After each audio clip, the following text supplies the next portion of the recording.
ایک حدیث ہے بخاری شریف کی، اس کے اندر اللہ کے رسول ارشاد فرماتے ہیں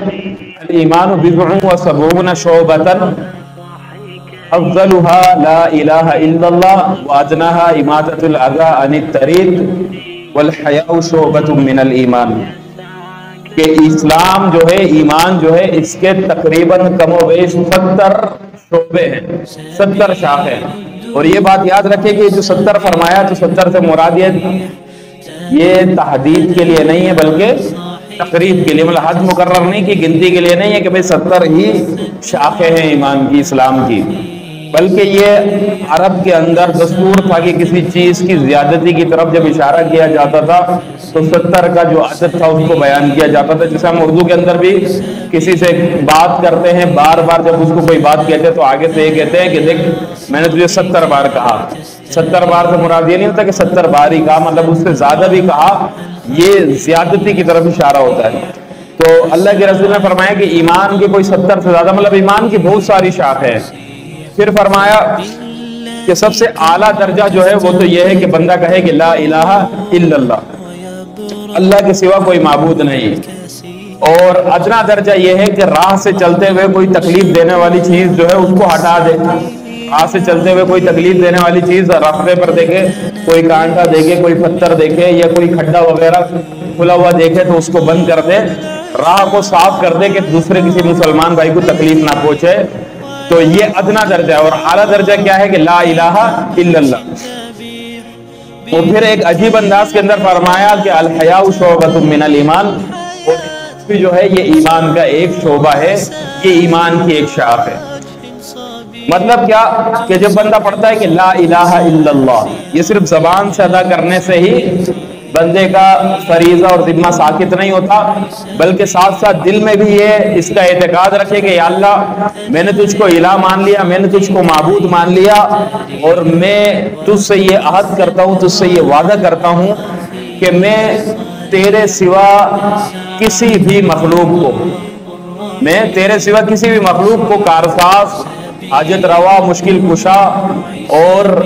اپنے حالات کو درست کرنے والا نہیں سمجھتا، میں تجھے ہی معبود اور وحدہ لا شریک مانتا ہوں، یہ دل سے اعتقاد کرے۔ تو پھر حیا جو ہے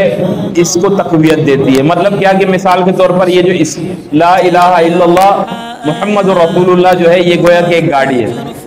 یہ گاڑی جب چل پڑی، جب یہ گاڑی راہ سے ہٹنے لگتی ہے تو حیا جو ہے وہ اس کا ایک بریک ہے گویا۔ جب دیکھتا ہے کہ یہ ادھر ادھر ہو رہی ہے تو وہ حیا جو ہے اس کو بریک لگا دیتا ہے، روک دیتا ہے کہ بس رک جا، یہاں سے اگر ادھر ادھر ہوا تو ایمان اور اسلام کے تقاضوں سے تو ہٹ کر کفر کے طریقوں پر چلا جائے گا، تو یہ ٹھہر جاتا ہے، یہ رک جاتا ہے۔ اور دیکھیں حیا جو ہے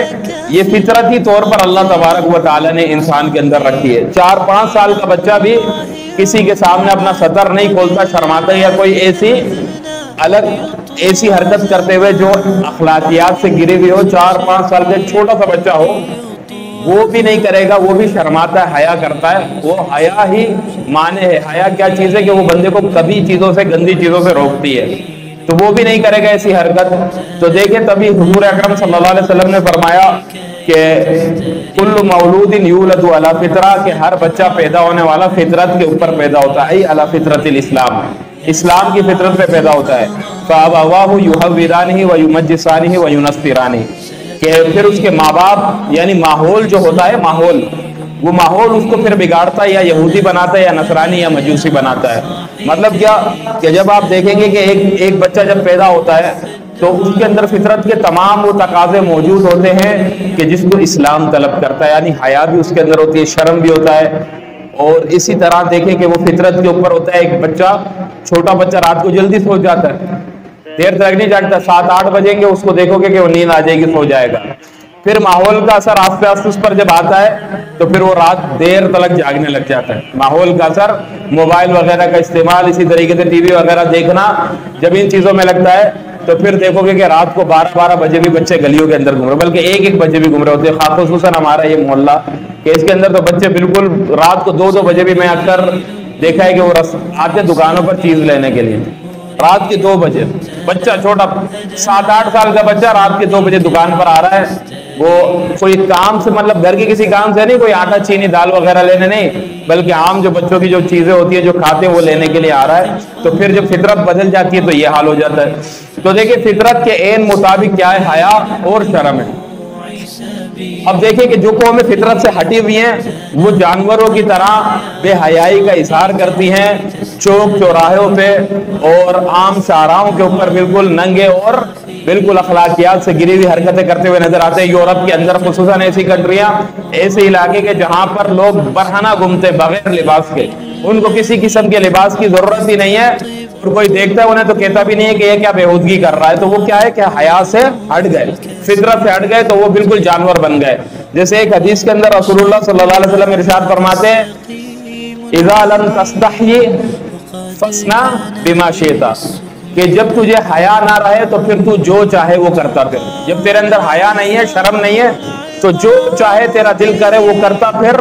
تجھے کوئی پوچھنے والا نہیں، تجھے کوئی ٹوکنے والا نہیں، کیونکہ تو بے حیا ہو گیا، بے شرم ہو گیا، تو بے حیا ہو گیا، بے شرم ہو گیا۔ اب اگر کوئی تجھے نصیحت بھی کرے گا، کوئی تجھے برا بھی کہے گا، تو تجھے پرواہ نہیں ہوگی، کیونکہ تو بے حیا ہے۔ تو جانوروں والی زندگی آپ دیکھیں گے کہ وہ گزار رہے ہیں، جانوروں والی زندگی۔ تو دیکھیں ہمارا جو اسلامی معاشرہ ہے، یہ جو ہمارے بر صغیر کا جو معاشرہ ہے، اس کی گٹھی کے اندر، اس کی فطرت کے اندر حیا ہے، شرم ہے۔ اور اسلام سے پہلے بھی اس خطے کے اندر جو قومیں رہتی تھی، اس خطے میں خصوصاً یہ جو ہمارا ایشیا کا خطہ ہے، ان کی اگر پچھلی تاریخ کو اٹھا کر دیکھو تو ان کا لباس یورپین لباس سے بالکل جدا ملے گا۔ ایشیا کی قوموں کا لباس جو ہے وہ بڑا کھلا اور پورا جسم ڈھپا ہوا، چاہے وہ مرد ہو یا عورت ہے، اس کا لباس جو ہے وہ سر سے لے کر پیر تک، خصوصاً قبائلی علاقے، دیہاتی علاقے کے اندر دیکھو کہ وہ سر کو بھی ڈھانپتے ہیں۔ اسلام سے پہلے بھی یہ سر کے اوپر کوئی چادر وغیرہ رکھنا، چاہے وہ عرب ہو یا ایران ہو یا خراسان ہو یا پاکستان ہو یا اسی طرح ہندوستان ہو، کہ یہ پگڑیاں وغیرہ جو تھی یہ اسلام سے پہلے بھی ان کے اندر رائج تھی۔ تو یہ ہمارا جو خطہ ہے اس میں تو بہت زیادہ شرم اور حیا، بہت ہی زیادہ اس چیز کو مد نظر رکھا جاتا ہے۔ تو ان علاقوں کے اندر جو اسلام پھیلا بہت زیادہ تیزی سے، وہ کیوں پھیلا کہ